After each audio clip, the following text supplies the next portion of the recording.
अस्सलाम वालेकुम जी, मैं हूं फैसल अब्बास और मेरे साथ मौजूद हैं सिद्दीक जान साहब। रात के इस पैर इतलात आ रही हैं कि इमरान खान साहब को अस्पताल शिफ्ट किया गया है और इमरान खान का जो चेकअप है वो जारी है। इस तरह की कुछ इतलात जो है वो आ रही हैं, लेकिन इमरान खान साहब की जो फैमिली है उनका मुतालबा ये था कि इमरान खान को उनकी फैमिली की निगरानी के अंदर अल शिफा इंटरनेशनल हॉस्पिटल जो है वो वहां पर इमरान खान साहब का चेकअप करवाया जाए और स्पेशली इमरान खान के जो जाती मौलिज हैं वो भी उस चेकअप के अंदर उनका शामिल होना जरूरी है।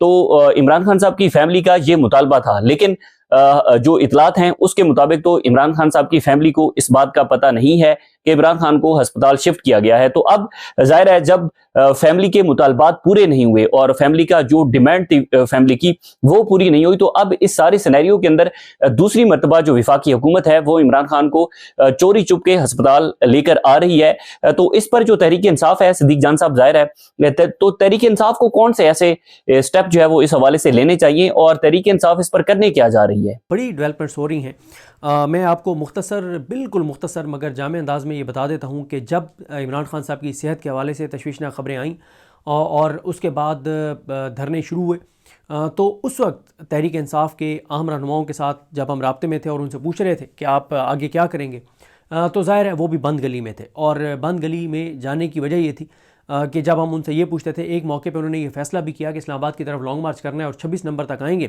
तो फिर इसको एग्जीक्यूट उन्होंने नहीं किया। तो जब हमने इसकी वजूहात पूछी तो उन्होंने 3 वजूहात बताई।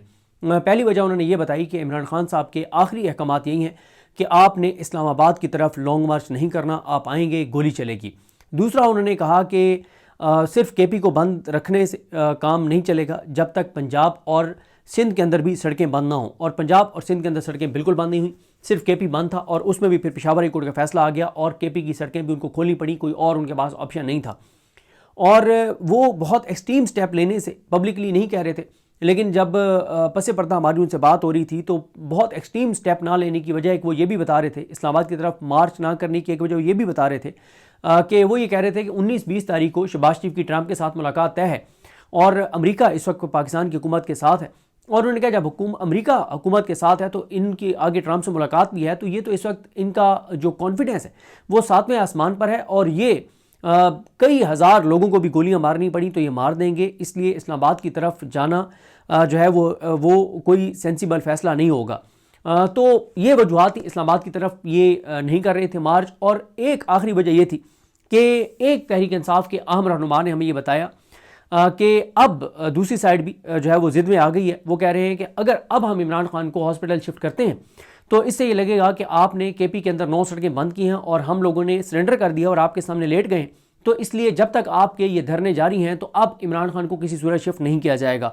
तो ये भी एक वजह थी कि उन्होंने कहा कि ठीक है हम धरने कॉल ऑफ करते हैं और बातचीत के ज़रिए एक कोशिश करते हैं कि इमरान खान साहब जो हैं उनको किसी तरह से जो है वो शिफ्ट हो जाए। तो एक हफ़्ता देख लिया कि धरने ख़त्म हो गए। जो पार्लियामेंट वाला धरना था वो कॉल ऑफ कर दिया गया, खैबर पख्तूनख्वा हाउस के बाहर वाला धरना कॉल ऑफ हो गया, केपी वाले केपी की सड़कें जो हैं वो पेशावर हाई कोर्ट ने खुलवा दी, पंजाब और सिंध में तो सड़कें बंद हुई नहीं। तो एक हफ़्ता कोशिश की गई कि किसी तरह से जो बातचीत के ज़रिए इमरान खान साहब जो हैं वो शिफ्ट हो जाएं हॉस्पिटल में, उनकी फैमिली की मौजूदगी में, डॉक्टर्स की मौजूदगी में उनका ट्रीटमेंट हो, उनके सारे मेडिकल टेस्ट हों, लेकिन ऐसा नहीं हुआ। अब तहरीक इंसाफ ने तैयारियां शुरू कर दी हैं। उन्हें ये नज़र आ रहा है कि अब वो जो सोहेल आफरीदी ने कहा था कि घी जो है वो सीधी उंगली से नहीं निकलेगा, तो हमें कुछ और करना पड़ेगा और इसके लिए तैयारियां जो हैं वो शुरू हो गई हैं। इसलिए आपने देखा कि कल से यानी आज से आपको तहरीक इंसाफ दोबारा इस हवाले से एक्टिव नज़र आई कि आज तहरीक इंसाफ के अरकान assembly supreme court of Pakistan के बाहर है। सलमान राजा साहब वहाँ पर मौजूद थे, अल्लामा राजा नासिर अब्बास साहब मौजूद थे। सलमान राजा साहब जो हैं वो सुप्रीम कोर्ट के अंदर पहले गए, चीफ जस्टिस पाकिस्तान ने उनसे मिलने से इनकार कर दिया, ये लोग बैठे रहे, फिर चीफ जस्टिस पाकिस्तान तो ना मिले, रजिस्ट्रार से मिले। और आगे मैं चल के इस वीडियो का आपको ड्यूरेशन ज़्यादा नज़र आ रहा होगा, उसकी एक वजह यह है कि इसी वीडियो के एंड में मैं आपको सलमान राजा साहब की जो 2 मौक़ों पर गुफ्तगू है वो बहुत इंपॉर्टेंट है सुनाऊँगा, और साथ जो सोहेल आफरीदी साहब का एक बड़ा सख्त खिताब है वो भी आपको सुनाऊंगा।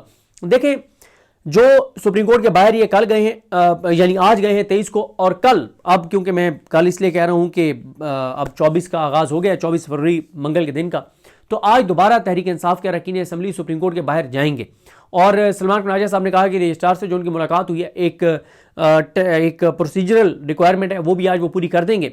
लेकिन आप अगर देखें सुप्रीम कोर्ट के बाहर इनका जाना, अल्लामा राजा नासिर अब्बास साहब का सेनेट के अंदर खिताब और सोहेल आफरीदी साहब का ISF के अहदेदारान को बुला के खिताब, तो ये चीज़ें ये बताती हैं कि तहरीक इंसाफ को ये बात नज़र आ रही है कि वो जो एक बात हमें कही गई थी कि अगर आप यहाँ पर बैठे रहेंगे धरने देकर तो इसलिए इमरान खान को हम शिफ्ट नहीं करेंगे कि ये इससे तो लगेगा कि हम लेट गए हैं, आपने हमें लेटा दिया। तो उनका पर्पज़ सिर्फ ये था कि किसी तरह से इमरान खान साहब का ट्रीटमेंट शुरू हो। तो उन्होंने कहा ठीक है, बातचीत को एक मौका देकर देखते हैं, लेकिन उससे बात अब तक तो नहीं बनी। अच्छा, यहाँ पे मैं अभी अल्लामा राजा नासिर अब्बास साहब की स्पीच की इंपॉर्टेंट पॉइंट्स आपको बताता हूँ, फिर मैं सोहेल आफरीदी साहब पे भी आता हूँ। लेकिन उसमें मैं एक चीज़ आपको शुरू में ही बता दूं कि अल्लामा राजा नासिर अब्बास साहब ने कल एक बात की सेनेट में, जिसको गलत लिया गया, जब उन्होंने कहा कि हमारा आपसे इख्तलाफ है और हम आपको फॉर्म 47 वाली हुकूमत समझते हैं, लेकिन हम आपसे ये वादा करते हैं कि हम आपकी हुकूमत नहीं गिराएंगे, और अगर कोई आपकी हुकूमत गिराने की कोशिश करेगा तो भी हम आपकी हुकूमत को गिरने नहीं देंगे। तो ये क्या बात, इस पे ऐसे लगा कि तो उन्होंने बड़ी खतरनाक बात कर दी। नहीं, वो उनको ये कह रहे थे, उनकी जो पूरी तकरीर जब आप सुनते हैं जिस तनाजुर में थी, उन्होंने कहा कि आप अगर ये समझते हैं कि हम इस्टेब्लिशमेंट की जाके गोद में बैठ जाएंगे या हम इस्टेब्लिशमेंट को अपना कंधा फराम करेंगे और हम आपकी हुकूमत गिराने में इस्टेब्लिशमेंट के हाथों इस्तेमाल होंगे, या हम जाके इस्टेब्लिशमेंट को कहेंगे कि आप इनकी हुकूमत गिराएं, हम आपके साथ हैं, तो हम ये नहीं करेंगे।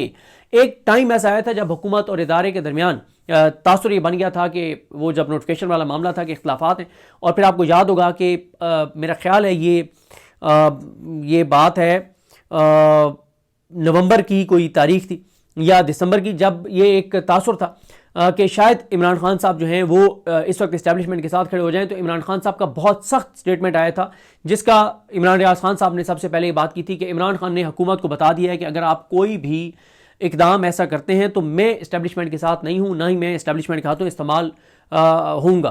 तो ये कहा है उन्होंने अल्लामा राजा नासिर अब्बास साहब ने कि हम इस्टेब्लिशमेंट का साथ, आपकी हुकूमत गिराने में इस्टेब्लिशमेंट का ना तो साथ मांगेंगे ना उनका साथ देंगे, लेकिन इसका यह मतलब नहीं है कि वो हुकूमत गिराना नहीं चाहते या हुकूमत गिराएंगे नहीं।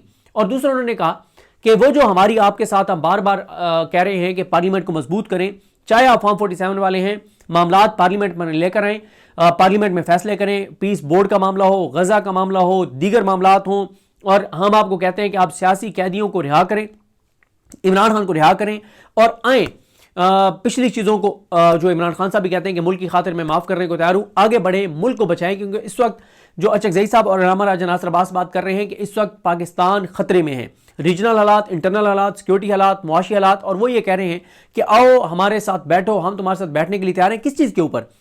शफाफ गैर जानबदाराना इलेक्शन के ऊपर, गैर जानबदाराना इलेक्शन कमीशन के ऊपर, अदालतों की आज़ादी के ऊपर, अदालतों की गैर जानबदारी के ऊपर, इन चीज़ों के ऊपर वो कह रहे हैं हम आपके साथ हैं।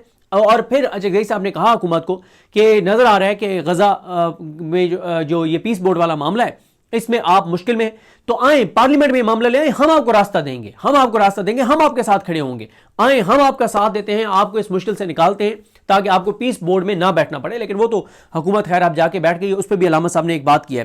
पहले मैं आपको बताता हूँ अल्लामा साहब के इंपॉर्टेंट पॉइंट्स क्या हैं, और बहुत ही इंपॉर्टेंट पॉइंट्स हैं। उसके बाद मैं आपको सोहेल आफरीदी साहब वाली बात बताता हूँ और उनकी खिताब भी सुनाता हूँ। अल्लामा राजा नासिर अब्बास साहब ने कहा कि पाकिस्तान में इस वक्त नाइंसाफ़ी है और नाइंसाफ़ी कत्ल गारत गरी लेकर आती है। पाकिस्तानी अवाम का रियासत के तीनों सतूनों पर से एतमाद ख़त्म हो चुका है। जब भी कोई निज़ाम अपने अवाम का एतमाद खो बैठता है तो उसकी सॉफ्ट पावर और नेशनल पावर ख़त्म हो जाती है। सॉफ्ट पावर और नेशनल पावर गोलियों, टैंकों, तोपों और जहाज़ों से नहीं बनती। कई मुल्कों के पास एटम बम थे मगर वो टूट गए, तबाह और बर्बाद हो गए। अदल, इंसाफ और आइन की हुक्मरानी के बगैर पाकिस्तान के बगैर लोगों को इकट्ठा रखना नामुमकिन है। उन्होंने कहा कि पाकिस्तान के अंदर मुख्तलिफ मज़ाहिब हैं, मसालिक हैं, कौमें हैं, तबके हैं। अगर इन सब को अगर कोई चीज़ मुतहद रख सकती है तो वो आइन है, और आपने आइन को ही ख़त्म कर दिया है। उन्होंने कहा कि नाइंसाफ़ी के साथ एक बाप अपने बच्चों को घर में साथ नहीं रख सकता, वो लड़ पड़ते हैं और घर टूट जाते हैं। तो 25 करोड़ लोगों को बगैर अदल और इंसाफ के हम कैसे इकट्ठा रख सकते हैं? नाइंसाफ़ी का नतीजा केपी में देख लें। ये इंसाफ है कि चंद दहशतगर्दों को तलाश करने के लिए सब लोगों को घरों से निकाल दिया जाए। अगर आप लोगों को निकालेंगे उनके इलाकों से तो कैसे आप वहां पे अमन ला सकते हैं? अगर आप लोगों को साथ रखते और उनसे मदद लेते तो दहशतगर्द उस इलाके में आ ही ना सकते। लोकल लोगों की मदद के बगैर दहशतगर्दों का खात्मा और अमन का कयाम नामुमकिन है। मुल्क को प्रेशर कुकर मत बनाए, क्योंकि जब प्रेशर कुकर फटता है तो कुछ बाकी नहीं रहता। इमरान खान की रिहाई के बगैर सियासी बहरान के खात्मे का कोई और हल नहीं है। कहा जाता है कि इमरान खान के केसेस अदालतों में, लेकिन अदालतों में इमरान खान के केसेस ही नहीं लगने दिए जा रहे। इमरान खान दुनिया में पाकिस्तान की पहचान, वकार, शनाख्त और सॉफ्ट इमेज है।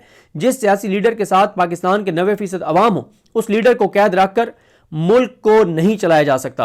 अल्लामा राजा नासिर अब्बास कहते हैं कि मैं इमाम हुसैन का मानने वाला हूं, हमारे दुश्मन के साथ भी जुल्म हुआ तो उसका भी साथ देंगे। खुदा ने कुरान मजीद में यही कहा है कि जुल्म के खिलाफ खड़े होकर मजलूम का साथ दो। क्या केसेस लड़ने क्या कैंसर से लड़ने वाली डॉक्टर यास्मीन राशिद दहशतगर्द है? आप दुनिया को क्या पैगाम दे रहे हैं? वो आज कैद में भी मरीजों का इलाज करती है। इजाज चौधरी और उमर सरफराज चीमा दहशतगर्द हैं। सियासतदान मुल्क पर रहम करें। यह मुल्क सियासतदानों ने अवाम के साथ मिलकर बनाया था और सियासतदान ही मुल्क को आगे ले जा सकते हैं। फिर वो कहते हैं कि सियासतदान महसूस करें कि मुल्क में हो क्या रहा है। पार्लियामेंट गौर करे कि उसकी क्या हैसियत रह गई है। क्या यह सब इसी तरह से मजीद चल सकता है? गुस्सा कम करने और लोगों के जख्मों पर मरहम रखने की जरूरत है।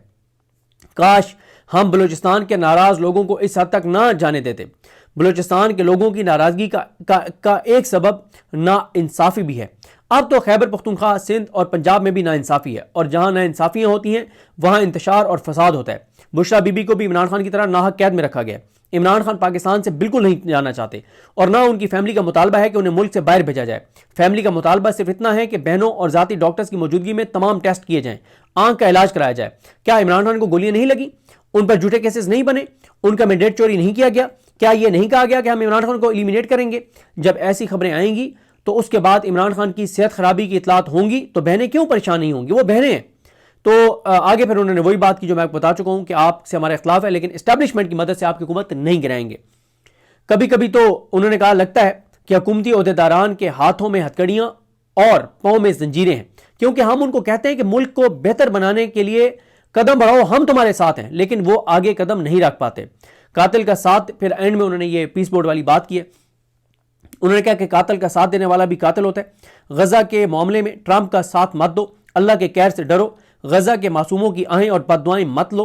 गजा के बच्चे मदद के लिए पुकारते पुकारते दुनिया से चले गए, लेकिन कोई उनकी मदद को ना पहुंचा। खुदा के लिए जालिमों का साथ मत दो। पीस बोर्ड के मामले में जो कुछ हुकूमत कर रही है वो अवाम की मंशा, दीन और अल्लाह के अहकामात के खिलाफ हो रहा है। ये अल्लामा राजा नासिर अब्बास साहब ने कहा है। देखें, सोहेल आफरीदी साहब की आगे मैं आपको स्पीच तो सुनाता हूं, लेकिन मैं जिस तरह से आपको बता रहा था कि अल्लामा राजा नासिर अब्बास साहब ने यह भी मुतालबा किया कि सेनेटर्स पर मुश्तमिल एक कमेटी बनाई जाए जो जाए इमरान खान साहब से मुलाकात करे और बार बार वो हुकूमत को इत्माम हुज्जत के लिए रास्ता दे रहे हैं, वो इस निज़ाम को रास्ता दे रहे हैं। अल्लामा राजा नासिर अब्बास भी, सोहेल आफरीदी भी, सलमान अकरम राजा भी, वो तमाम उन ऑप्शंस को एग्जीक्यूट कर रहे हैं ताकि जब वो ईद के बाद, क्योंकि रमज़ान में नहीं लगता कि कोई एक्सट्रीम स्टेप लेंगे वो ईद के बाद। और यही वजह है कि बातचीत वाले मामले पे आपने देखा ना, कोट लखपत जेल से डॉक्टर यास्मीन राशिद, उमर सरफराज चीमा साहब, मियां महमूद रशीद साहब, इजाज चौधरी साहब, शाह महमूद कुरैशी साहब, इनका भी सबका बयान आया था कि एहतजाज मौखर कर दें माह रमज़ान में और माह रमज़ान के एहतराम में। और उन्होंने भी कहा कि आप अपना पार्लिमानी सतह पर किरदार अदा करें। उन्होंने चकदेई साहब को और अल्लामा साहब को कहा। इस वक्त कोशिश इनकी यह है कि कोई बहुत एक्सट्रीम स्टेप लिए बगैर जो दीगर ऑप्शंस हैं उनको एग्जीक्यूट किया जाए, अदालतों पर दबाव बढ़ाया जाए और नौजवानों को तैयार किया जाए, अपनी तंजीमात को मुतहरिक किया जाए, MNAs MPS टिकट होल्डर्स को एक बार फिर उनको जो है उनका ज़मीर जगाने की कोशिश की जाए और माह रमज़ान में ये सारी कोशिशें कर ली जाए। लेकिन एक चीज़ मैं आपको बता दूं कि अगर इमरान खान साहब का प्रॉपर ट्रीटमेंट शुरू नहीं होता तो माह रमज़ान में ज़ाहिर है एक्सट्रीम स्टेप, जज्बाती बातें अपनी जगह पे, लेकिन माह रमज़ान में आपको पता है कि एक माहौल इस तरह का होता है कि कोई एक्सट्रीम स्टेप मुमकिन नहीं है, कोई लॉन्ग मार्च, कोई चीज़ मुमकिन नहीं है। लेकिन ये मैं आपको बता दूं कि ये अब फैसला कर लिया गया कि बहुत एक्सट्रीम स्टेप्स लेने होंगे अगर कोई दीगर हमारे जो रास्ते हैं उनसे काम नहीं बनता, अगर प्रेशर नहीं बनता। और प्रेशर बनाने के लिए जो है वो पार्लियामान के अंदर तकरीरें होंगी, आवाज़ उठाई जाएगी, तमाम सफारत खानों को खत लिखने जा रही हैं अपोजिशन लीडर अल्लामा राजा नासिर अब्बास और महमूद चकदेई साहब, और इंसानी हकूक़ की तंजीमों को लेटर लिखने जा रहे हैं। साथ ही सुप्रीम कोर्ट पर दबाव बढ़ाया जा रहा है, जिस तरह से कल गए हैं आज जाएंगे। सोहेल आफरीदी ने तंजीमात को बुलाना शुरू कर दिया, उनको एक्टिव करना शुरू कर दिया, और सोहेल आफरीदी ने जो उनका लबो लहजा है वो वाज़ेह है कि उन्होंने फैसला कर लिया। उन्होंने बड़ा वाज़ेह किया, उन्होंने कसम खाकर कहा है कि मैं इस कुर्सी का ना मुझे लालच है, ना मैं इसको बचाने की कोशिश कर रहा हूं, क्योंकि उनके खिलाफ फैसले महफूज है, इलेक्शन कमीशन में फैसला महफूज है और उनके बारे में कहा जा रहा है कि उनको हटा दिया जाएगा। तो सुहेल आफरीदी जो है वो खुल के सामने आ गए कि हटाना है तो हटा दो, लेकिन मैं अब पीछे नहीं हटूंगा। और उन्होंने कारकुनान को बताया है कि ये पहले भी उन्होंने 26 नवंबर किया है, उन्होंने बताया है कि हमारी लड़ाई एस्टेब्लिशमेंट के साथ है। उन्होंने बताया है कि वो रिहाई फोर्स वाली अपने ऐलान से पीछे नहीं हटेंगे, पार्टी उनको, कुछ लोग उनको चाहते हैं कि वो पीछे हटें। उन्होंने कहा कि टास्क फोर्स भी तो फोर्स होती है, उन्होंने कहा रिलीफ फोर्स भी तो फोर्स होती है, उन्होंने कहा हम अमन की बात करें। और एक चीज़ मैं आपको बता दूं कि सुहेल आफरीदी ये जो बात कर रहे हैं रजिस्ट्रेशन होगी, कार्ड बनेंगे, बस मैं आपको इतना बता सकता हूं कि दिखाएंगे वो दाई, मारेंगे वो बाई।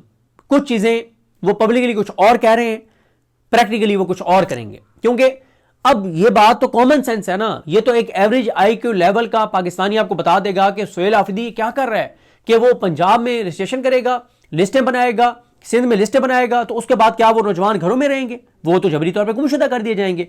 तो ये दिखाने के लिए कुछ और है, प्रैक्टिकली कुछ और होगा।